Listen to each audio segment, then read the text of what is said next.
I You don't look know. really sick. I've been sick. Your nose looks shiny from blowing. Thanks. Appreciate it. I really appreciate details like that being made clear. Oh, I didn't know we were recording. Hello.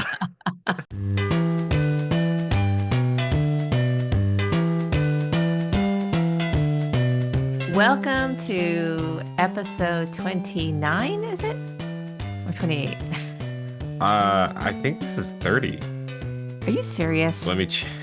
Yeah, this is episode 30. Ah, shocking. Honestly, that's fitting, I feel like, because we're kind of doing a topic shift today. Yes. Welcome to episode 30 of the Mom and Eric podcast, the podcast in which we talk about movies, all things movies, with an occasional television show thrown in. I really am struck by the nature of this podcast lately because I feel like I feel like we would have these conversations anyway. They're just a little bit more focused than our normal movie conversations. That's why I think it's a complete crapshoot as to whether or not anyone will find this interesting. So, for example, I think that last time, like if we do something like Deadpool, a ton of people are going to tune in because people love that character so much and he's so popular.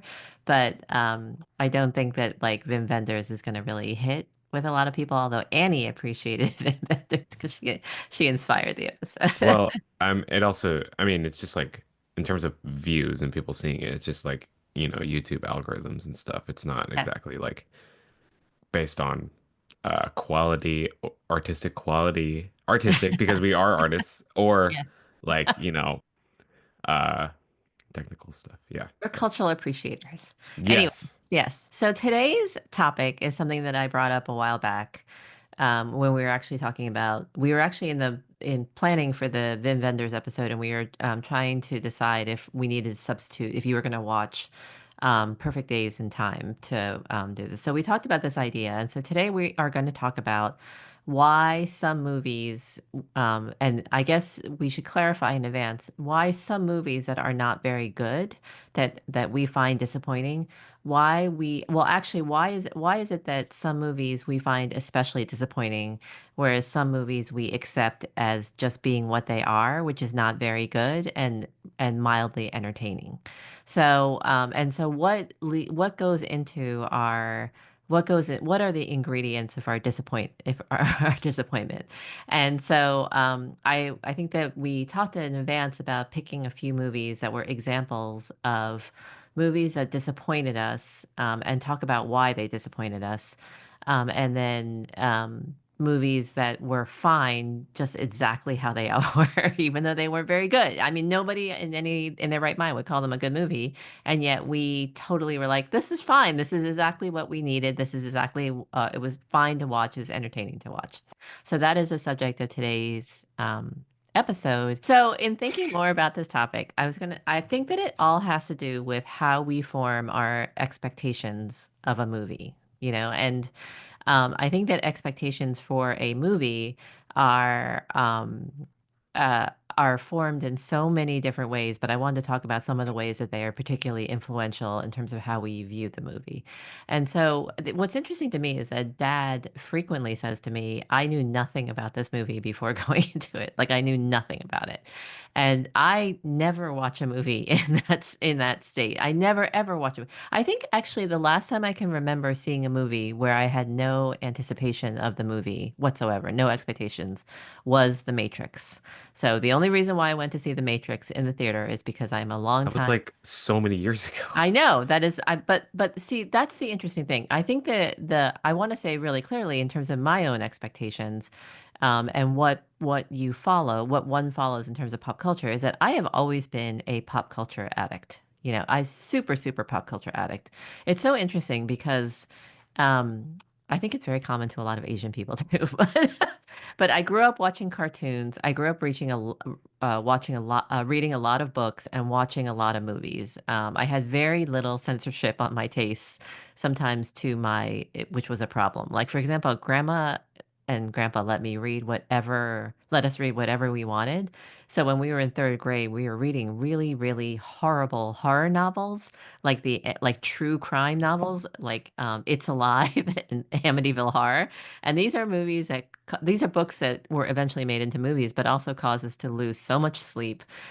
So we had no restrictions on our culture diet. And then what happened as I was going through a cultural studies program in college, like I was actually learning to think about all different forms of art, like literature, mass media, advertising, everything like that.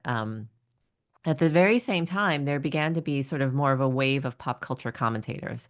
So the early days, it was really Entertainment Weekly and Premiere Magazine, and Rolling Stone that were the big pop culture media outlets. And then they were completely like there's just been a plethora of people who follow all things entertainment related obsessively, with the top example being Vulture and The Cut. And so those are all related to New York Magazine's media empire. I cannot tell you, there's not a day that doesn't go by that I read Vulture obsessively. I read Vulture obsessively, and then I also read Lainey Gossip obsessively, because my favorite film critic Sarah is a part of Lainey Gossip. So between those two, and I read a ton more than that. Like I read, Deadline. I read Pitchfork, Puck. There's tons and tons of media outlets out there. But I know so much about a movie or a TV show before it comes out. So a lot of that has to do with forming my expectations about a movie ahead of time. What are some of the things that form your expectations? Yeah, I'm somebody who tries to keep myself like as clean as I can when I watch a movie. It's very helpful when like old classics, I like have always heard the names of, but I've never heard any details for. Yeah. So they're not as in the zeitgeist where like I would be spoiled or like um ruin any sort of experience of like I'm going to interpret it.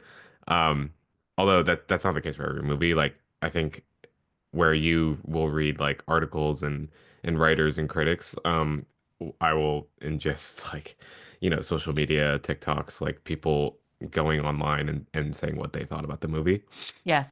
which has its benefits but and drawbacks. But like I've actually found myself more often than not thinking about since you always refer to your favorite reviewer, Sarah, on Lainey Gossip, like I searched up her review on Amelia Perez when I watched that because Yeah. I needed like just a real critic Yeah. to put into words what I was feeling about that movie, Yeah. and I had a feeling that she would have the same reaction. So that was a lot better than just seeing, people on TikTok like basically going off of vibes, like, oh, Yes. it just sucked, like, and it was mid, like, Yes. and that's all they could say. But and not to say that there aren't like real film people on TikTok, and there are, and I appreciate those people. But there's always that motivation of like just trying to get views, trying to get likes, like all this stuff. It's critics feel a lot more grounded in their opinions, Yeah. because they're so well written, and they spent so much time writing that. Yeah. And they Anyways, know so that's much about the industry. Yeah. yes. Yeah. But all that's to Yeah. say that all that ideally comes after I've seen the movie because going in blind is like such a valuable experience to me. But it is a testament to a movie and also affects my experience when I hear about it beforehand, like if it's being talked about or if it's like, you know, um, yeah, if it's just, in the pop culture, I'm obviously not going to avoid it, but Yes. it helps to not know anything. Yeah, the articles I read in advance are pretty key. Number one, I pay attention to them if they're by a writer that I trust or I know really, really well. But the other thing that I really look to, and this raises a question in my mind that I would be interested in hearing your take on, I really think about whether or not whether or not actors know that the movie's going to be bad when they're making the movie. And so I always wonder that because. Um, because like if the person is being interviewed and it's an actor that I love, and they say, "Oh, this is the movie's going to be great. You're going to be so excited." Then I wonder, are they just doing their job, which is to promote the movie, or do they really think that the movie is going to be great? So the perfect example, by the way, when you can tell that Dakota Johnson was interviewed before Madam Web came out, and she straightforwardly said, "The script that I was uttering or the lines that I was saying were nowhere in the script that I was sent to read in advance, you know? So something happened to that movie in between her signing on and making the deal versus her actually like she knew it was a dud when she was doing the promo and she couldn't quite keep it together. She couldn't quite keep it together. So I knew that Madam Web was not just going to be bad, but if the actor was already shitting on the movie in the PR and not, then I knew that the movie was going to be like legendarily bad. In that case, there was no way that that movie could have been worse than what I expected it to be. I haven't seen Madam Web, just to be clear. I know you did, but there's no way that Madam Web could have been worse than my expectations of it. So in that case, the expectations would have matched it, I think, particularly. It Well, the might have thing is, surprised me and gotten worse. no, it was worse actually. You're wrong. Um, but it's funny that you bring that up because I think an actor's perspective on the experience is Yeah. very valuable when it comes to that stuff. Like, Yeah. because then you really understand this is not a failure of the talent of the actors. Usually it isn't. I mean, like Yes. usually the actors are great. Yes. And That's the that's thing. such a common trope. It's just like a failure of like production and like the collaboration on set and like this the studio's motivation. It sucks that our media cycle doesn't allow our artists to really display how they're actually feeling. Like they kind Yeah. of have to just like do PR for the movie. Right. But It's in their you contract can't somewhere. hide it. Yeah, but you really can't hide it, especially if something is so glaringly obvious. Like Madam Web was the worst movie to come out last year. So, you just Yeah. you can't get over it. You can't get over it. All right. So what do you want to start or do you want me to start with disappointment? Movies Um, the movies that we wanted to be better and talk about why we wanted them to be better. And I think I might know what your example is. I might surprise you with my example, but go on. well, I don't have to necessarily like you can bring up your specific examples, and I will absolutely bring up specific examples. But Right. one thing I was noticing when I was trying to outline movies that make me feel like they need to be better, a lot of them a lot of them had very similar tropes. Either they were part of like an existing franchise that, we love and respect, Yeah. or like um doing being an adaptation of something we love and like something that's taking from something very direct that we know, Yeah. or like sequels to, sequel like just the general category of a sequel. Those are often the movies that we actually care about and want to be better if they're not very good. Yeah. And it's because we have this existing idea of like whatever they're basing their Yeah. movies off of, like, Marvel movies, especially like we want Marvel movies to be good because we have seen good Marvel movies. But That's right. so when they are particularly lacking in a lot of areas, that could very easily, not have been so horrible. It's like Yeah. it's very hard to understand, especially with the amount of resources they have, like why they can't make something better, and that's Yes. like same goes for Star Wars, same goes for, just any big franchise. Yeah. I agree with you. I actually think that disappointment is often tied to expectations around something that could be a franchise. Like I Yeah. think that Hollywood always wants a powerful launch or debut of something, and I hate to. Sarah's been railing yesterday about how everything in Hollywood is now being referred to as IP.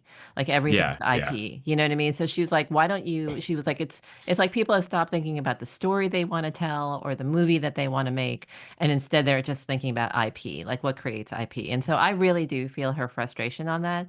And at the same time, IP can become really good storytelling if you know how to treat the IP right and respectfully. This reminds me very much, by the way, of Alien. You know, our Aliens episode. That is total IP. The whole idea of aliens and that the way that they did it is completely IP. Yet there have been directors who have treated that IP with much better than some others. You know, like Yeah. Scott, James Cameron did a great job with that. David Fincher did an okay job with that. You know, and so, but when you think about the whole roster of Aliens movies, you think, oh, well, that is IP, but some people made a story out of it and some people did not. Yeah. So, my first example, by the way, is a great example of something that I think was intended to be a franchise and did not quite succeed. Yeah. Well, I mean, actually, on that topic, I mean, I was just Yeah. gonna say, like, if studios wanted to have successful IP Yeah. and Yeah. Yeah. franchises, they could do that. Like, it's it's shock. I feel like it's shockingly, not shockingly, easy. It's just easy. Like because Yeah. a lot of these worlds um that are created and like generate so much revenue, like have are expansive and like they have so many possibilities. Like actually a lot of them have infinite possibility. Like, but it's just realizing like they don't care. Like they want the laziest, like easiest options to go for. Which is just really disappointing because like because for us it's just so simple to see how these things could be good. Yeah. I mean, I don't know. We could talk, we could have a whole episode about Star Wars IP and why Star Wars IP has failed so Yeah. dramatically, except for, and everybody's super excited about Andor, the second season. And everyone keeps on saying that's one of the like only good Star Wars element, series that have come out of after the original trilogy, which is, it's just really interesting. Like everybody sort of adopted that same Yeah. attitude towards the whole Star Wars IP universe. So. Yeah. I've watched the first three episodes and like honestly I wasn't super gripped, but I can at least tell they're serious. Like they're Yes, serious about the they have serious. story, Yeah. which is like that's one thing about, movies that, we want to be better. It's like you could tell they just didn't care. Like when it's like I think people underestimate how smart audiences are because we know when things are bullshit. Yes. So yes, but go on with your specific example. What were you gonna Well, say? my first example, actually, I was combing through all, as you suggested, I was combing through all of my films on letterboxd. And it was really interesting because how many times we've talked about my over reliance on 3.5 stars and 3 stars. Really, like all of my disappointments are in the 3 star or 3.5 star. And so for me, though, one of the clearest examples of disappointments for me came from Pacific Rim, the original Pacific Rim movie. I know, and it. That is really funny because my Pacific Rim is on the opposite end of the spectrum for me. Oh, interesting. Yeah. But so that's this is why it's all about expectations, right? Like you Yeah. did not need that movie to be better than it was, and I found that movie super lacking. So that was a movie where um Guillermo del Toro, who I had a great deal of respect for, by the way, I thought that Pan's Labyrinth was a really incredible movie. Why are you laughing? Oh, sorry. I'm realizing why I didn't have this expectation is because I forgot like Del Toro did it, and I don't know if I'm not familiar. I wasn't familiar with like Del Toro's work, so it's like this is just a sick movie to me. Yeah. But Well, what? Yeah. Del Toro is I think, and I think that in his heart he's a classic monster movie maker. So he makes a sort of really classic monster movie that they like Creature of the Black Lagoon type of monster movie, And so, in modern day sensibilities, he gets so excited by he's like the type of guy who gets super excited by that legendary special effects designer who did all the Sinbad movies. His name was Harry somebody.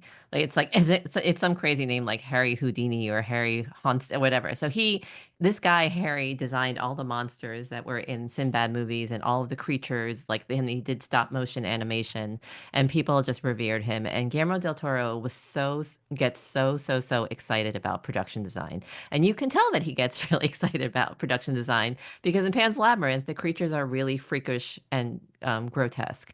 And the reason why Pan's Labyrinth is such an amazing movie is because the metaphors and the themes of Pan's Labyrinth are really well done. There's trauma, there's domination, there's wartime trauma and authoritarianism and sexual violence that go into that movie. In all the lead up to Pacific Rim was he was so freaking excited about the design of those robots. Those, what do they call them? I actually don't remember. I think it's the Pacific monsters that Rimmers. the monsters are called kaiju, correct? Yeah. The monsters are kaiju, and I think that is, anyway. I think the robots are called Autobots. No, I'm just kidding. Guillermo del Toro was so excited about the design of both the kaiju and the robots, and Jaegers. Jaegers, like a Jägermeister.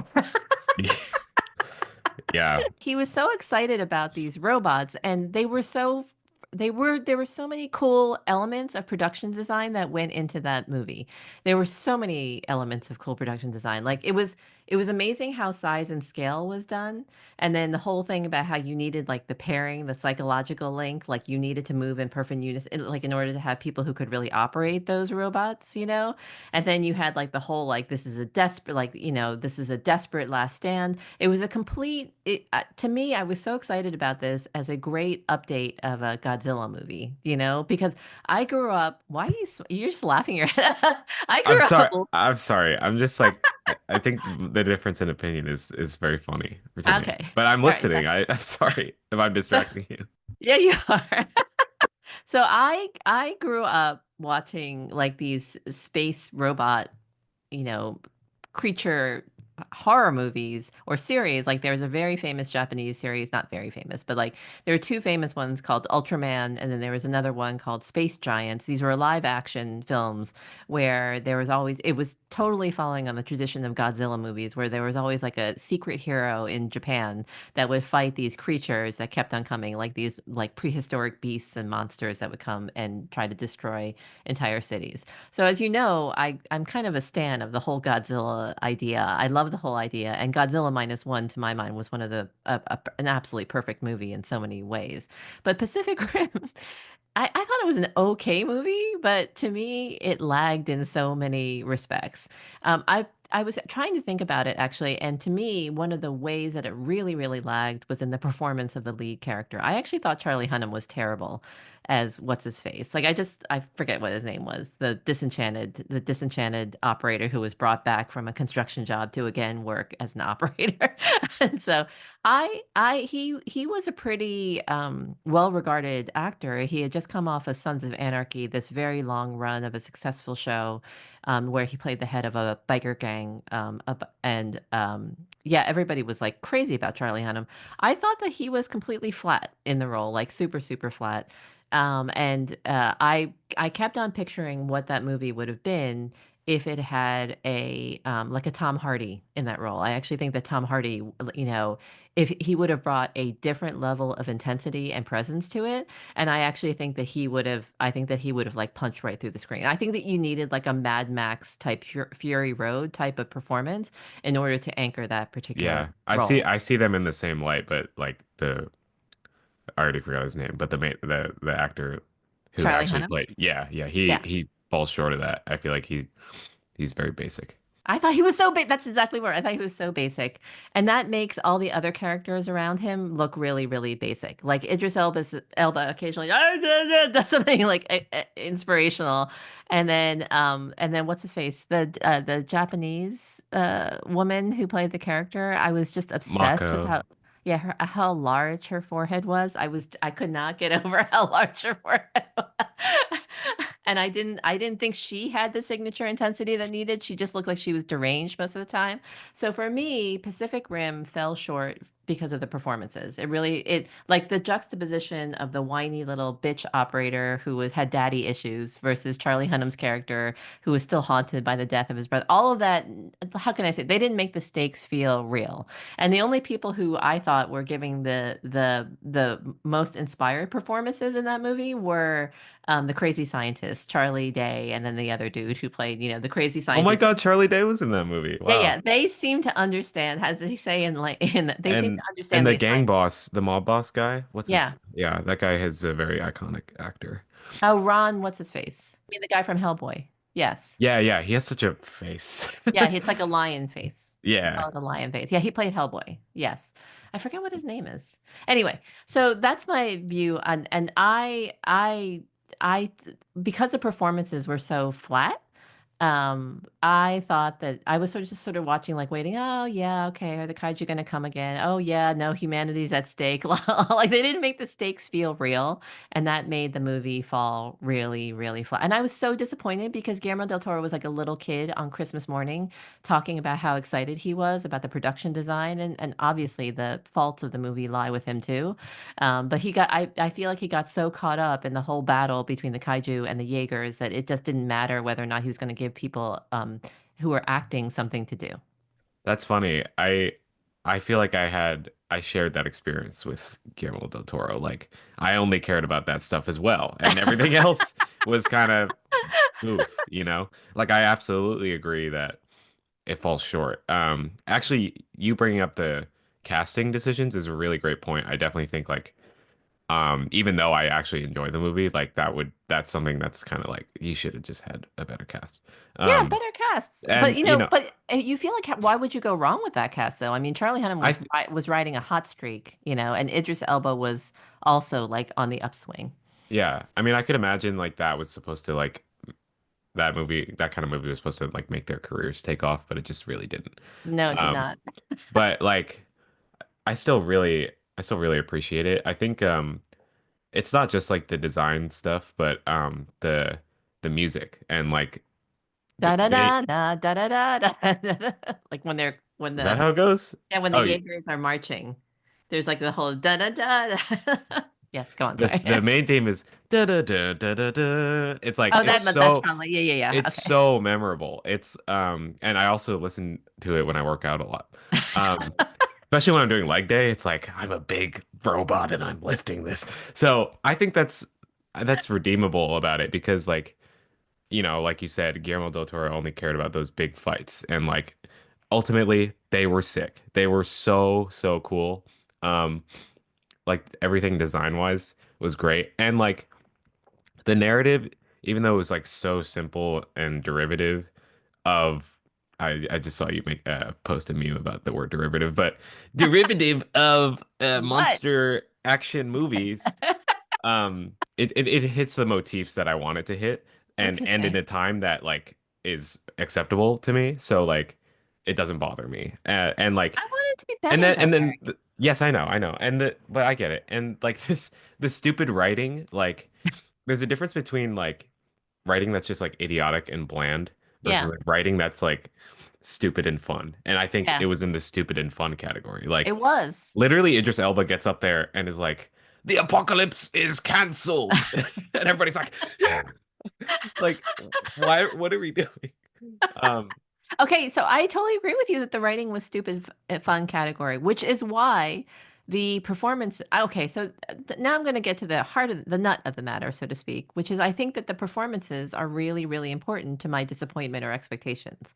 So I was actually thinking that Craven was equally as stacked with great actors like Aaron Taylor Johnson, Fred Heckinger, Russell Crowe, for God's sake, like these are all Alessandro Nivola, playing the Rhino. These are all incredibly well respected actors, and I have to say that I might have enjoyed Craven as much as I did Pacific Rim, even though I think Pacific Rim is a better made movie. It is a yeah, better made movie, and that's what I mean about wanting it to because be it's better better. acted. You're Correct. saying, okay, interesting. Correct. Yes, I that think is. that's so fair. Yeah, Yeah, so that is my first, and it's not a failure of anything. Uh, b- Pacific Rim rises and falls for me on the lack of heft. I wanted to be along for lack that of heft. ride.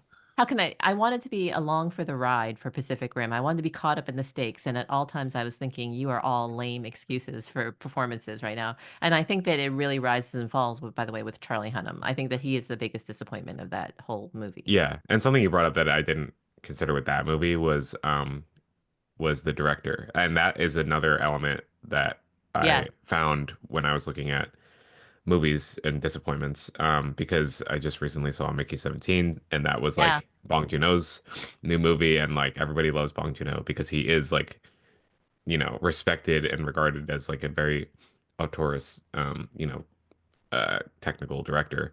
Right. So to have something like flop like that, like for me, not Yeah. for everybody. For everybody it seemed like kind of hit. But for me it just It like kind of hit. really fell short. And that was because I had those expectations of his movies prior, like what I think his movies are about and like what and the kind of energy they bring. So when I think about Guillermo del Toro, who I've only seen Pan's Labyrinth, I believe. You haven't seen But The Shape like of Water? no, I've never seen that. No. Oh, Shape of Um, Water was more uneven than Pan's Labyrinth, but it was trying to scale some of the same heights as Pan's Labyrinth, and also the performance by what's his face? Michael, the guy who played General Zod in Superman. Michael Shaheen, is that his name? So I that's why I see like Pacific Rim is wildly different from that. Yes. And it's way less serious. Oh my God. Like, Yes. but I actually respect that a lot because like, I feel like he proves he could make a serious, like good movie, Yeah. Oscar-winning movie, but then sometimes he'll just fuck around Shannon. and make Michael a, Shannon. okay. Yeah, sometimes he'll just fuck around and make a monster movie that he just like likes. Yes. So I respect it. Okay. I accept that. And for me, I think it's when the performances fail that I really have Yeah. no And and we talked about this a little bit when we talked about Craven, but every time Ariana DeBose was on screen, she made me wince. And so for you, that was a matter of really bad dubbing and also really bad writing. And I don't I guess maybe she just wasn't given anything to do. But anyway, so yeah, what is your example of your one of your biggest disappointments? I have well, plenty. one last element I would like to give to was just like I've been thinking about, sorry. I was thinking about watching movies and TV shows with other people. Mm-hmm. Like that absolutely attributes to the enjoyment of a movie. Obviously, I'm still going to enjoy Pacific Rim myself, but it's very much a movie to enjoy with other people because it is so stupid. You could just like that's one of my favorite movies we watch in college because we just sat around and like we were just laughing. Like the apocalypse was canceled, we were like dying. So it really just made it a fun viewing experience. A lot of times I can overwhelm like how bad a movie is. Like that's the only reason why Madam Web was fun because like it was just so terrible. You know what? Um, That's an interesting, there's an interesting theme in this which comes out, which is how committed are you to being stupid but fun? Do you know what I mean? So maybe Pacific Rim was more committed to being stupid but fun than I realized. Like maybe that was actually its intent to be stupid but fun. But, I'm sure we're going to talk about The Gorge later in terms of expectations met and fulfilled. That movie was committed to being stupid and fun. And sometimes I wonder if the movies that movies that swing back and forth between trying to do something monumental or ambitious or no, we're just really in this to be a B movie, like to be stupid but fun. I wonder if there are just some movies who carry that off much better than others. Obviously there are. So, because those movies sometimes offer like at least something that's new and interesting. Like, yes. I mean, franchises will disappoint us because we know everything. Like we understand going in like what this world is, right? Yeah. Um, but these other ones like the Gorge, like they just came up with this stupid, just like there's a big gorge and there's zombies in the gorge and there's people who guard the gorge. Like it's like a funny idea. I know. It's a And same funny with idea. like same with like Twilight. It's like there's vampires, but they sparkle in the sunlight and they're really hot, and they play baseball. It's like you got to come up with something new, even if it like objectively is shitty. Yes, that's Um, right. That actually was the Twilight movies are the stupid ideas are all directly from the author, by the way. yeah. So, Um, the most so for me, the most glaring movie that like just had to be better for me personally was Ready Player One. Like yes. that's one of my favorite books. Um, Obviously, lately I've been sort of shown how cringe it is, obviously, because it's like a male centric kind of like cringy, nerdy, like kind of incel story. But An incel all love story. but people who read too much into that, like I think lose how much the book was actually just about like pop culture, like loving pop culture and like Yes. especially in the 80s and Yes. like how it stayed and like love of like art, was Yes. really was the most important factor of like the whole. Also, it hit on the central appeal of many video games, which is all about the next level. Do you know what I mean? It's Yes, all yes. about that you are the protagonist, and Hmm. that you are the central protagonist, and you are charged with these mythic quests. So it puts you in the Yeah. viewpoint of somebody who's supposed to achieve like a quest. We all want to be sent Yes. on those quests without the Yes, and hardship. Wade the character, yeah, the Wade character was he's dirt poor, when he starts out. Like Yes, he's like he's as he's low the as, underdog. yes, he's the underdog, which makes everybody relate to him. Yes. Um So but there's just like this really bad trend, and like movies are so notorious for this. Like video game movies like somehow just can't be good.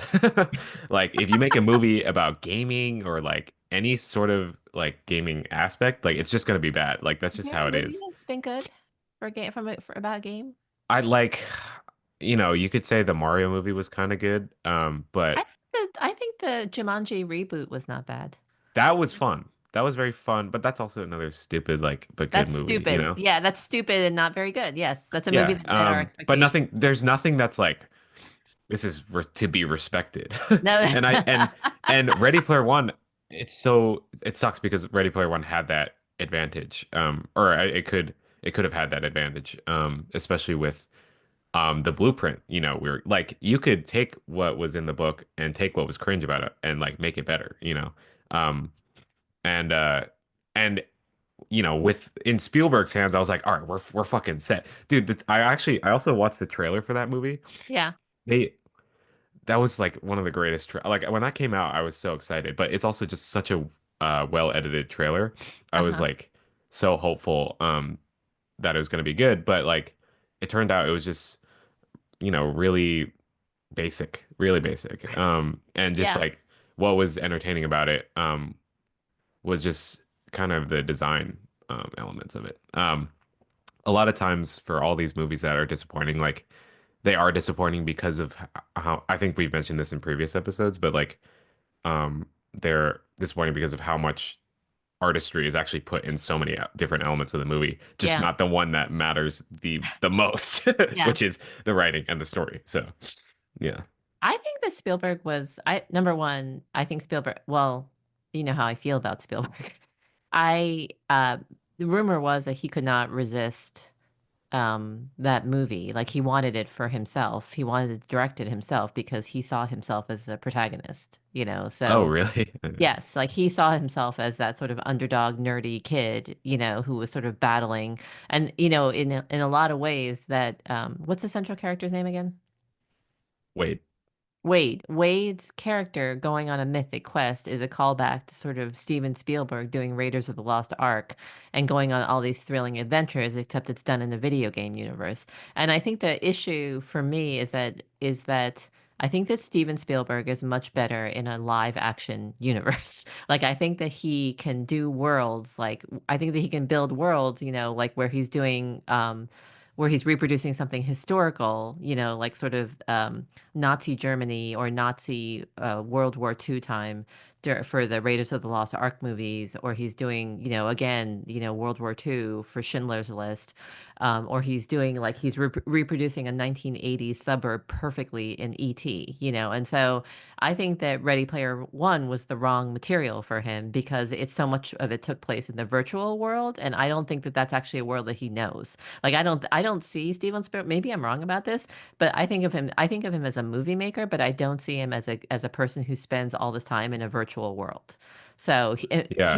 in fact, he was known like his one of his greatest achievements in Jurassic Park was making the dinosaurs as lifelike as possible in a live action world. So like that moment in Jurassic Park where you first see the dinosaurs is one of the most awe-inspiring moments in movie history, you know, when they get to the island and then they all of a sudden like look up and there are these giant dinosaurs above them. It's amazing.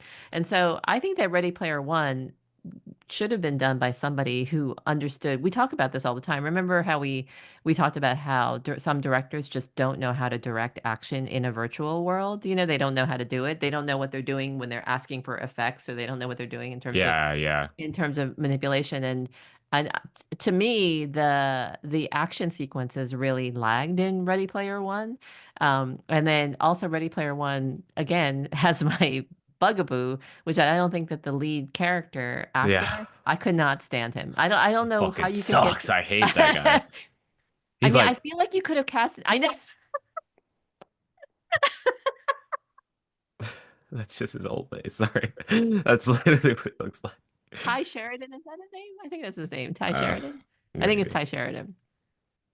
I mean, I feel sorry for that kid. I could totally see him be a successful part of an ensemble, but I can see so many actors who might have been better in that role, like sort of spiky, interesting characters who were more Yeah. likable from the get-go. You know what I Yes. mean? Like who were sort of like a little bit snarky, a little bit sort of, more like defiant, but like sort of had more energy. He just looked like he looked like a slobbery mess the whole time. Yeah. I that you brought up a lot of interesting points about Spielberg. I think like I actually disagree about the movie. The best parts of the movie was the action and the virtual stuff. Oh, I don't like it. Yeah. Because they visualized it so perfectly to the book, I think. Like everything what they expanded upon too, I thought was amazing. I think it deserved like the visual effects nomination. See, to me, the most compelling sequence in the movie was that what was the horror movie? Was it The Shining? Oh, The Shining, yeah. Yeah, that was a live action recreation. It was a virtual, it's a virtual world, but it was a Yeah. live action recreation. That to me was done the best out of all the action That's sequences. yeah, that is probably one of the more favorable scenes, and I think it's indicative of Spielberg's like what you were describing, like his you were kind of focusing on the medium, like that it was like Yeah, a virtual medium, yeah, which I would just kind of tweak and say like he's just like not this movie is primarily about like gaming and gamers and that's like right. gamer culture, which I really doubt he's at all steeped in, you know? Yes, Like you have to I think to direct that movie, you have to be like an insane like nerd, yeah. which he is. I know he's a, but like, but at the He's a stage in nerd in a the, different way. yeah, he's a nerd in a way different way. And if he injected more personal things he actually liked, maybe it would have been better. Like you Yes, know, like The Shining. I'm sure he loved directing the Shining scene, yes, because that personality kind of comes through. But you know, you're also dealing with wanting to respect the book. So you have to, you know, do what you think is cool, but also, you know, respect what the book is doing. But people who really love the book would be able to like respect the energy and the just I mean, there were just things that were just way more thought out in the book. But respect the time that that was given to also translate that in the movie while also just bringing your own, you know, style and like your own interests into it. And yes. he just, I think he was just lacking. And then he does that thing that we were talking about before, where like, you know, he drags out climaxes to like this like so the audience is, you know, on the edge of their seat when really it's Yes. just really fucking annoying. Yes, yeah, yeah. It's just annoying. Yeah, Yeah. because he's like screaming at you how to feel. Yeah. Hmm. So that, that raises the point, we should talk about this a little bit about, book to movie adaptations, which is one of the biggest, I think, setups for disappointment possible. If you love that source material and you know it by heart, you're going to be acutely attuned to what has been left out and what has not been left out, right? And so all of the directors editorial all of the screenwriter and director's choices in terms of what has been left out versus what makes it onto the screen is going to be particularly loaded for you. It's just like going to a concert for your favorite band of all time and they don't play your two favorite songs. Like it's just so heartbreaking when you Yeah. get to see your favorite performer live and they don't play your very like the music that you absolutely feel the most strongly about. And so I think that book to movie adaptations are really, really challenging, especially when there's a hardcore fandom around the book, like where there's people who have come up with their own conception of the characters and what the look and so in my mind that inevitably sets the movie up for being disappointed, like you're just disappointed. The one funny example though of a terrible book to movie adaptation, which I think is funny because I didn't end up being disappointed because the movie was so bad that it lives in its own space as a really just entertainingly bad movie. So, in my one of my very favorite childhood novels was The Outsiders by S.E. Hinton, and it is every time I reread that book, I'm actually astonished by what a well-written book it is. It's so incredibly it just describes the situation of these class divisions in this rural town, right? These kids who are considered hoodlums and are poor, and then these kids who are rich and have all the privilege, and it describes it so matter of factly and all the circumstances, and it just shows you who the characters are on both sides of the of this division. You know, it is one of the most beautifully written books, and every time I go back to read it, I'm never disappointed by how beautiful and spare the writing is. You know, it's like a Hemingway class in terms of just beautifully lean, descriptive writing. The movie made by Coppola, Francis Ford Coppola, is terrible. It is so terrible. And I realize that its central terribleness, so it's like now attained like legendary status as one of the worst cult movies. Like it's a cult movie now, you know, lots of people rewatch it. But what's interesting about it is that it launched so many major stars, you know, like Tom Cruise is in that movie, Patrick Swayze is in that movie. Like there's all these people who are in that movie that went on to become big movie stars, you know, with the you know, striking example of Tom Cruise, you know. So anyway, but the movie makes a huge mistake of adding all these dramatic flourishes. So there's like all this sentimental music that's constantly playing, and all the like the score is like everything's like signaling touching. This is so like heartbreaking. This is so dramatic, blah blah. And that is the opposite of the book. You know, the book actually presents its very serious issues very straightforwardly, but the movie takes it into this melodrama land, and it's so bad that you watch that movie and you're like, wow, this movie sucks, but this is like entertainingly bad. Like it's so bad that I can't even say that I had how can I say this? If I ever there's an Outsiders Broadway play right now, but if they were to ever make a remake of The Outsiders as a movie, I think that I would have no expectations of it, given how bad Francis Ford Coppola's version is. So that's an example where I was not disappointed because it was just so bad. It took me beyond the realm of disappointment. I was just like, this is just a misfire from the get-go. And I actually think, Eric, that that is a good point that circles back to your Ready Player One example. It is more disappointing when they get some elements right. So it is more disappointing when they Yeah, get. yeah, because That's just like the Pacific you Rim example. it's like you looked at the book. That's You right. looked at that part of the book. So you should have seen maybe, I don't know, the whole book and like the whole story. Like I Right. don't it's it's just crazy when you bring into question like, so did you read it? Like did you understand it? Like, Right. obviously everybody's understandings and experiences of, media and pop culture are like different. But like we all understand that this is part, like Yeah. the main one that just fucking to this day makes my blood boil is The Last Airbender, the movie, which is Oh the my God, worst that movie of movie. all Yeah. time Yeah.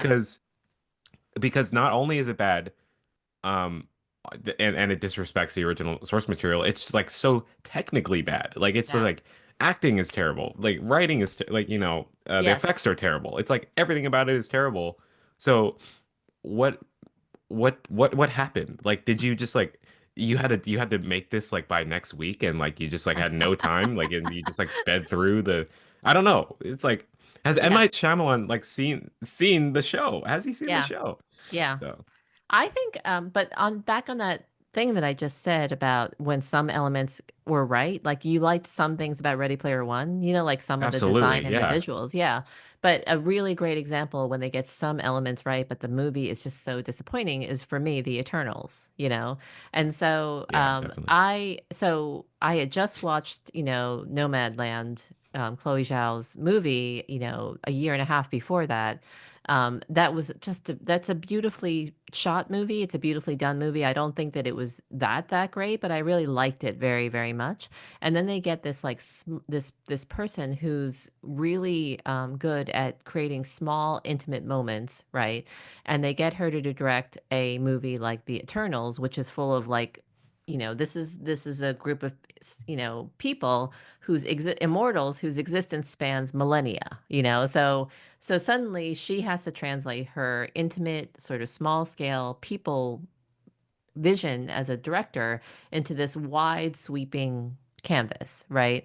And I don't think that that's an impossible task, by the way, because that's exactly what Ryan Coogler did with Black Panther. Like Ryan Coogler was really, really known for Fruitvale Station.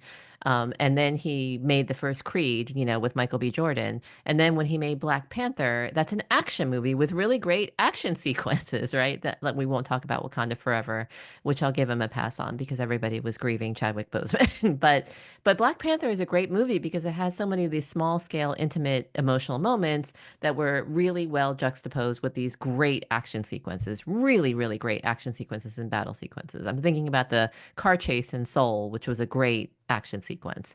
And so whatchamacallit. So Chloe Zhao, like they got some elements of the Eternals really, really well done. The performances in that movie are great, by the way. I actually, in the times that gone back and watched it, I actually really love almost all of the performances in that. I particularly like Richard Madden's performance.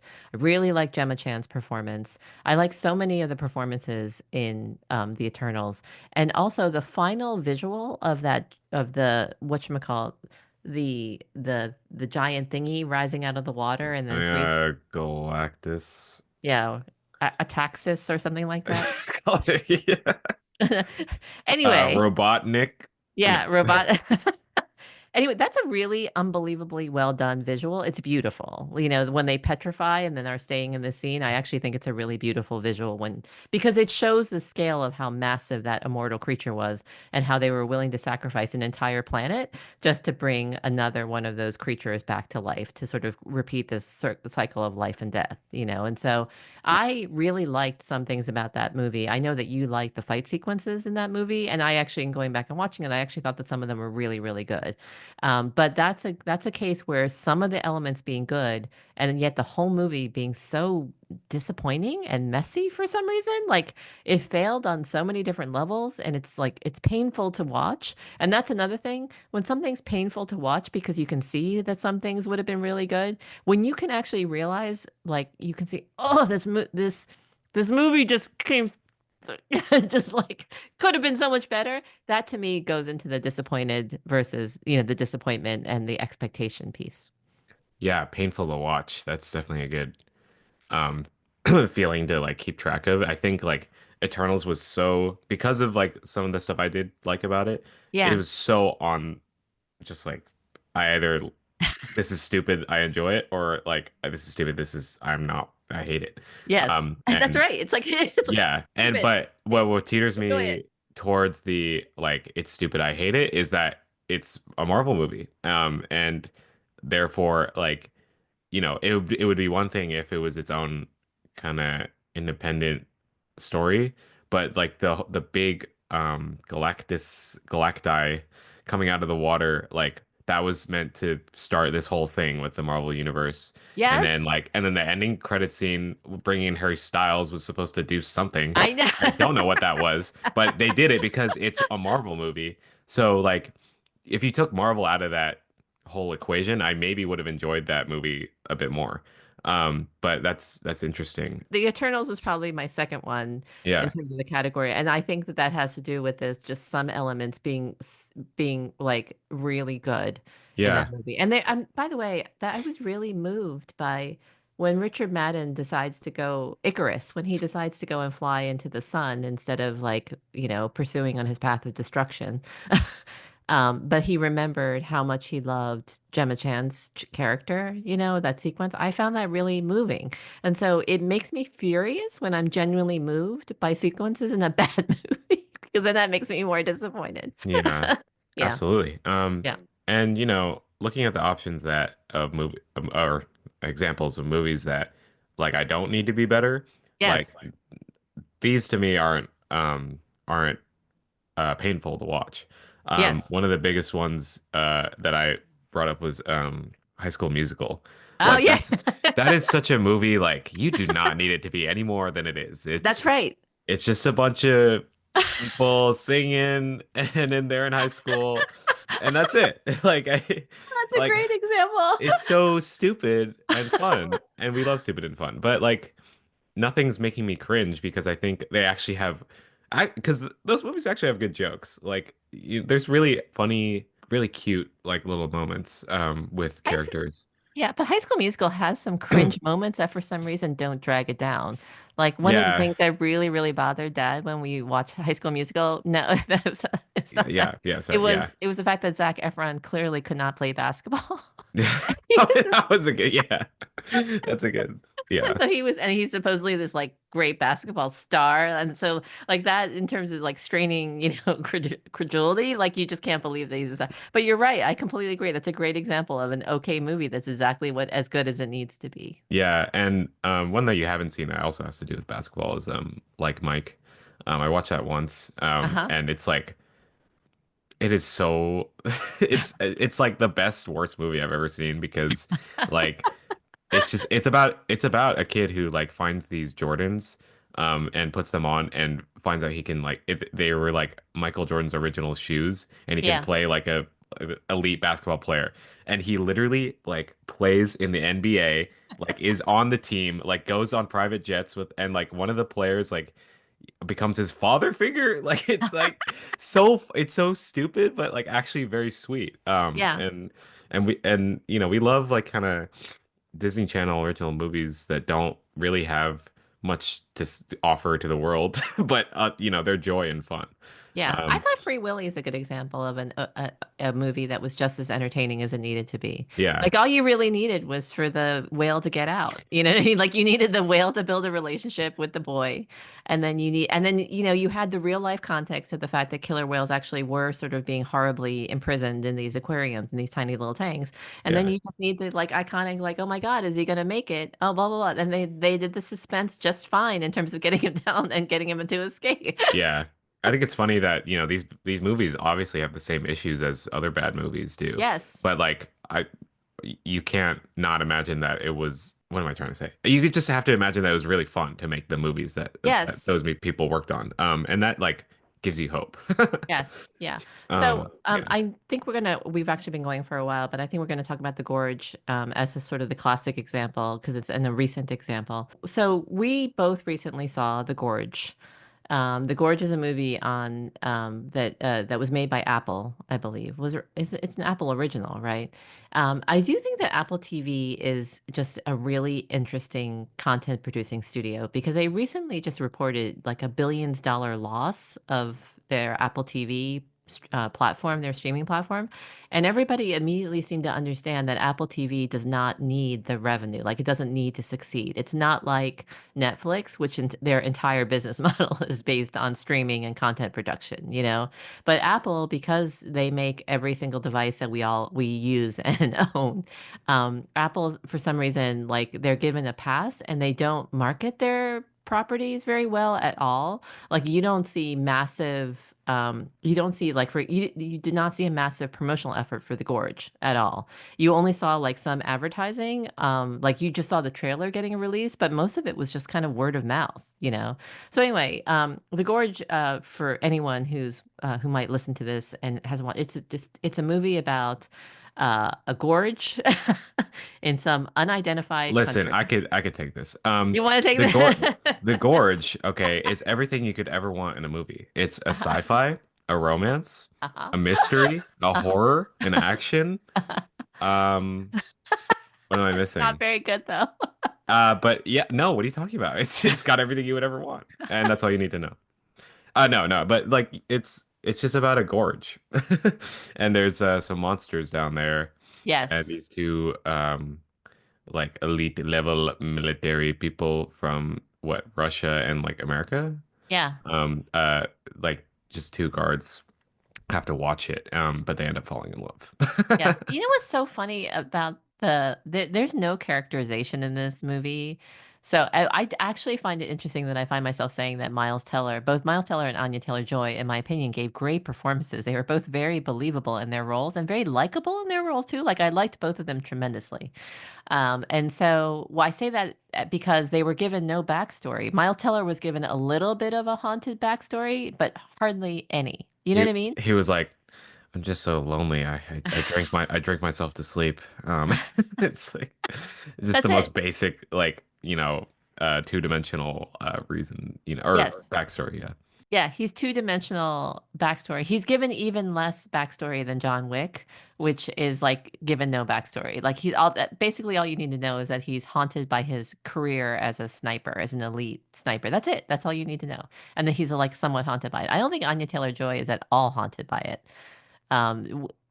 Her background as an elite assassin. No? I don't fucking understand. I didn't understand what her background was at all. She talked to her dad for a while and like, and she was like, "Oh man, that's it. I don't know. I don't know what happened."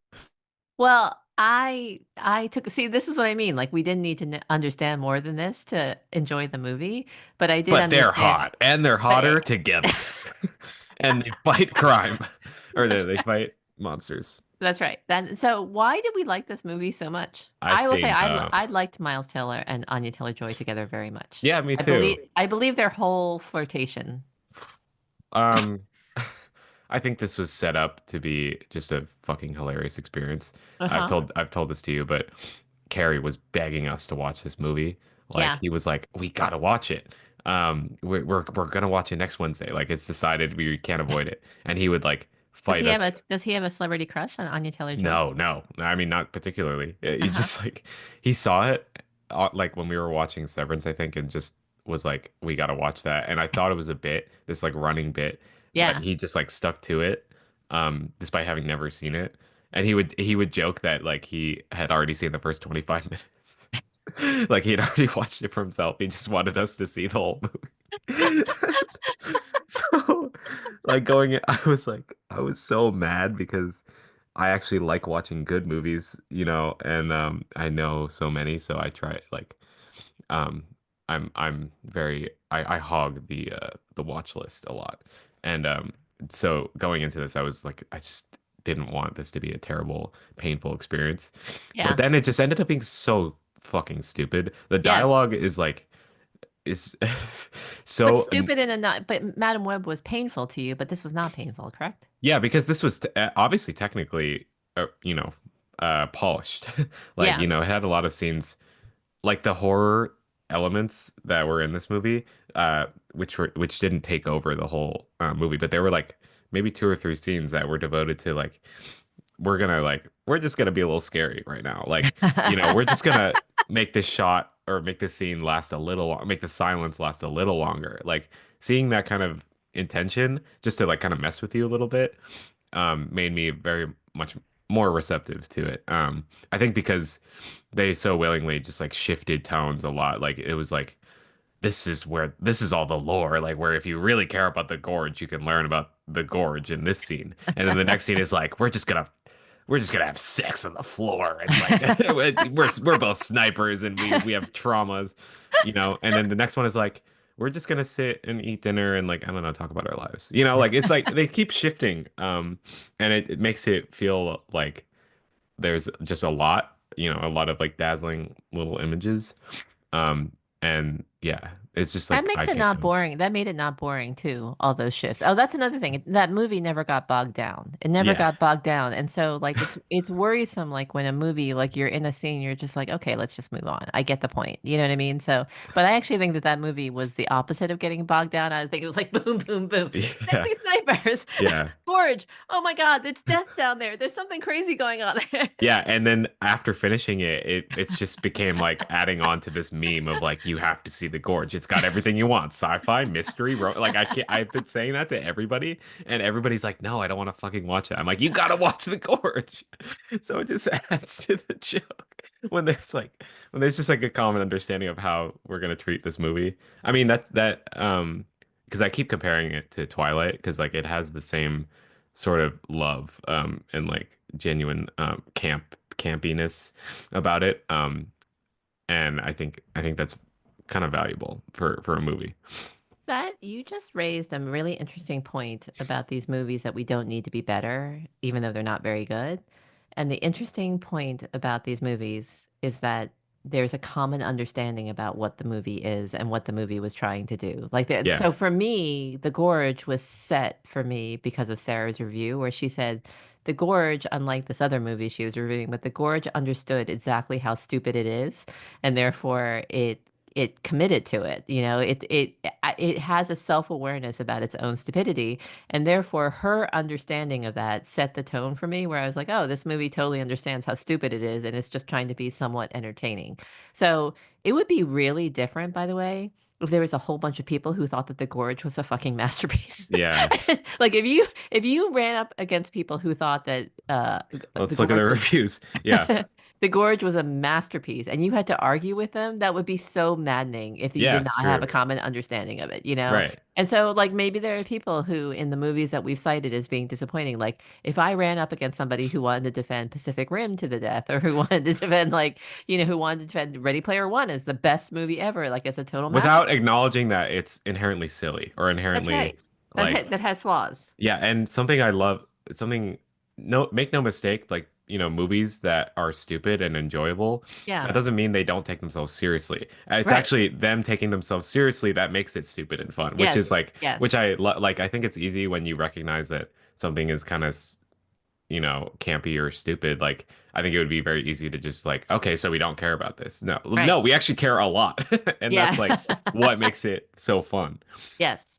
I also think that movies that are just what they need to be, as good as they need to be, I don't think that I don't have any kind of thesis in my head about how I want The Gorge to be better. So I don't have any ambitions for I do have ambitions I have unfulfilled ambitions for Pacific Rim. I want a better lead actor in that role. And so I want better performances all around. I want a lead actress who does not have a giant 8-ball forehead.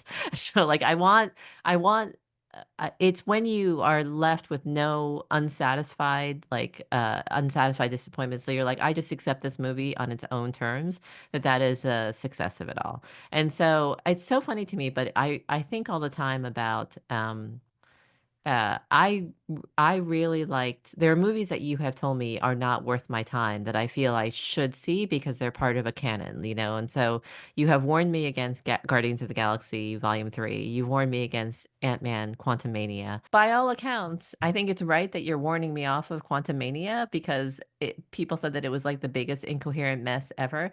But I think that Quantumania, because I liked Ant-Man and the Wasp so much for just being as good as it needed to be, I think Quantumania, you're probably right, would have been like enragingly, like it would have just driven me crazy. That's my final entry into the, God damn it. That's what we should call this episode. God damn Yeah, it. honestly, I feel like we spent a lot more time talking about what was disappointing than Yes. stuff that was just fine, because stuff that's just fine is just fine and we It's like it. just fine. And we like it, Yeah. and by the way, both of those things exist in the the 3-star movies and the 3.5-star movies. There's so many movies in there that I'll go, that's your initial point about just using the like button. Anything that got a like on Yes. it is the movie that was exactly what it needed to be. And anything that got like a 3.5 stars, or 3 stars with no like button, that was just like ugh, you just pissed me off. Yeah. And to your point about wasting time, Eric, I would love to know in advance what those movies are. Like, I like it when we go see a movie like Craven, and I like it when our expectations are so, so low. And then I like it when there's still moments of like cringe, but we're like overall like, yeah, it's fine. Yeah. Like the Marvels was like that too. We went in with super, super low expectations. We're like, yeah, it's fine. Yeah. I love being able to use that like button. It could go for literally any rating. It could Yeah. be terrible. Except for half star. Half star is like you just shouldn't have made this movie. But like one last example I'll bring up is Don't Worry, Darling. That was like I I watched didn't see that, that. and it's purely from just knowing the entire like drama with all the actors leading Yeah. up to the movie, to seeing the movie way after it had released also. Um just made it that much more enjoyable, like for this fucking dumpster fire, like it's just like, what are we doing? It's not even a bad movie, like technically, or really that story wise, but it's just so bad. I don't Yeah. know, I can't even describe it, but I gave that one a like because it was so funny. It was so funny, and we love Florence Pugh also. It could be something so simple as like, I just like this actor and I like seeing them doing this thing, or I like them putting themselves out there, even if it's just a flawed experience overall. But like, at least they're still out there. They're still you know in the culture, and that's what we actually care about. Yes. Well, I still want, I mean, watching movies is obviously a huge part of my life. I don't mind. What I'm trying to say is I want to accept the movies that I find enraging and disappointing because they're just part of this whole experience of being a movie lover and being a movie appreciator. So you've got to have the full menu. It's like going to restaurants. Where you have like, incredible meals, and then there are some meals that are exactly what you set out to eat and they're fine and good. And then there are some meals that are so bad that they're enraging. Yeah. And so I feel like you have to have the spectrum, but there is a part of me that wishes that I could avoid the enraging. And so the enraging experience in restaurants, by the way, is if you get a terrible meal and then you get the bill and it's a super, super expensive bill. And you're just like, I just paid $18 for, a salad and it was awful. You know what I mean? Like I've had many meals like that. And so I feel like life is about handling the spectrum of highs and lows and middles, and that you should just know what the highs and lows or middles are. But I wish that the lows sometimes were not quite so low, and that they weren't so enraging, particularly when it's something that you cherish because it's a beloved character or a beloved series or a really beloved topic, And you I feel know? like the two of us are people who would just so easily rather just eat our favorite meal than like go and try something Yeah, that, you know, e e either you don't know anything about or you've right. just heard things that, make you, raise an eyebrow. But Yes. That was a I particular characteristic of you as a child, by the way. Like once you found out that something was good, whether it be a movie or a food or anything like that, you wanted to return to it again and again. And trying to get you to try something new, you always had this attitude like, I will not try this new thing until I am ready to try this new thing. And then let me flip it back onto you right now. You avoiding movies that will give you like any sense of discomfort. Mm, Like you just refuse to learn anything like from those experiences, and you just avoid them entirely. yes. So, Yeah, we like have our tropes. that is a problem. We experienced that with Get Out. You wanted me so badly to watch Get Out, even though I said I don't watch horror movies. Yeah, and then I'm struggling with the same issue because the advance word on Sinners, Ryan Coogler's new film, is really positive, and Yeah, I want to so see I'm that. I'm worried that I'm not going to see it because I don't see horror movies.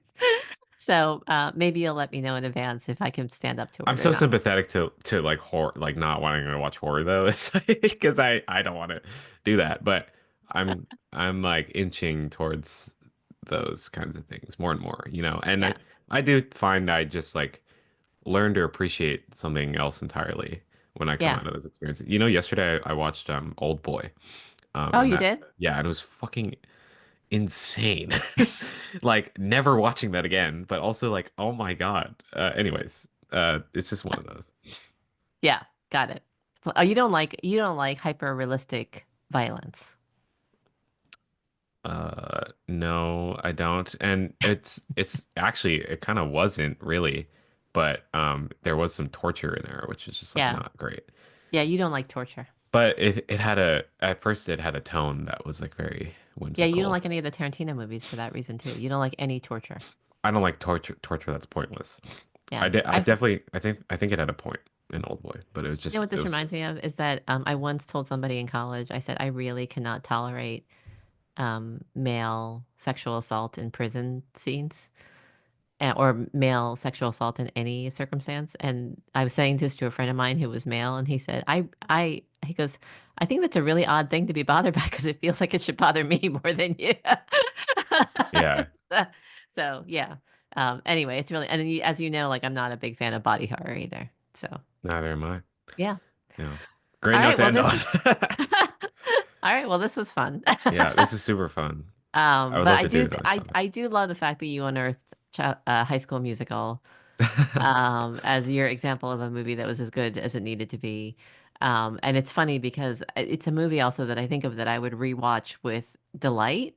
Like if you ever said to me when we're together, like, "Oh, let's watch High School Musical," I'd be like, "Yeah, totally up for it." You know what I mean? Like movies like that, and I just think that that's a great example of the fact that we don't expect it to be any better. It's just kind of delightful. Yeah. Anyway, all right, this was fun. We'll have to think about what we do next time. Maybe we'll do one of the big summer blockbusters. Maybe we'll do Thunderbolts next time. Oh yeah, maybe. There's for the last few weeks there hasn't really been anything coming out, I guess, except Minecraft. But then my coworker just like listed out all the movies that are coming out like every week, like, leading through the summer. So there's a lot of stuff that'll be really interesting. So we'll pick something good. I am mildly excited about Thunderbolts, I have to say. And this means that I might be super disappointed by it, but Again, I'm still trying to just like have the lowest knowledge and expectations.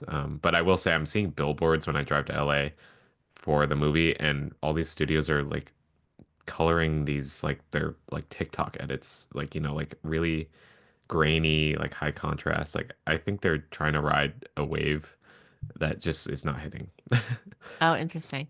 For the Yeah. promo, you mean? For the promotional stuff. Yeah. Yeah. All right. Well, thanks for doing this. Episode 30 in the in the in the bag. Let's go. I love you. I love you too. All right, thank you.